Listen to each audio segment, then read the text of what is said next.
This coming Saturday, just 5 days away, is my race season opener for 2022, a road race.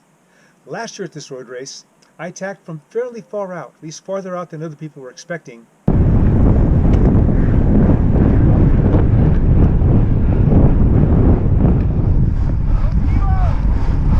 I got a bit of a gap. A small group rolled up to me. One of them died off on the run in. I then died off. But I hung on for fourth. This year, what am I going to do? Am I going to attack again? Or am I going to do something else? A cycling community? This is Steve Bruce's The Cycling Greek. There is a cost to attacking, especially if it doesn't work. This past Sunday during the SVS Fast Guys ride, I had a chance to test whether I should be attacking or not this coming weekend. There were two climbs, this one that you're seeing now, which is about a half a kilometer long. This one I stayed steady on, and the next one is about a mile long, in which I attacked on. This was a strong group.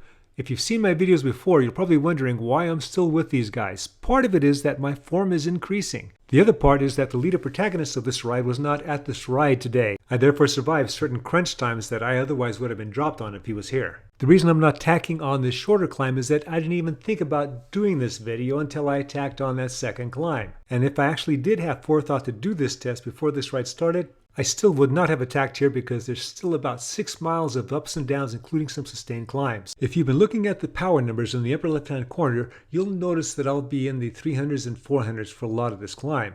When I train my VO2 max, I am doing 120% of my FTP, which for me is going to be 325 watts. I have been doing over-unders since the beginning of January. The first couple weeks doing time trial style over-unders. The last 3 weeks doing breakaway style over-unders with an FTP test in between. Those workouts are the main reason why I'm still with this group on this climb. Because my front camera died out early, from memory there's about 3 strong riders in front of me that I'm still connected to as I'm going over the top. Now with the specifics of the test. It has to do with the main fuel that's used for the VO2 max efforts, zone 5 efforts, and that is glycogen. I'm able to crest the top with everyone because I did not run out of glycogen. So let's now jump over to the second climb.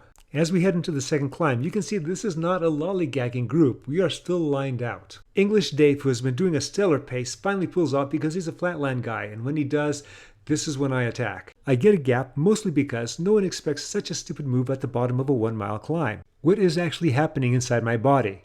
Well, I'm burning a lot of glycogen. And this is glycogen I'm not going to have later on in the climb when I need it. Another way to put it is I'm not going to be able to stay in my zone 5 VO2 max for as long as I did on the previous climb. Now, if I was as young and as fast as this little junior spider monkey that's about to catch me, this would have been a valid move. You'll notice that my wattage has dipped below 300.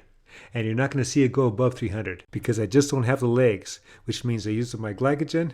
I'm not able to overcome the amount of lactic acid that I produced, at least in a very quick manner. And I probably have some muscle cells that are screaming for repair. While I have done, as I previously mentioned, VO2 max work, I have not done this type of specific work where I'm putting out a huge amount of power, then still trying to maintain VO2 max zone. So what do the results of the test tell me? Well, they tell me that I probably shouldn't attack, especially with the competition that I know that's going to be out there this weekend.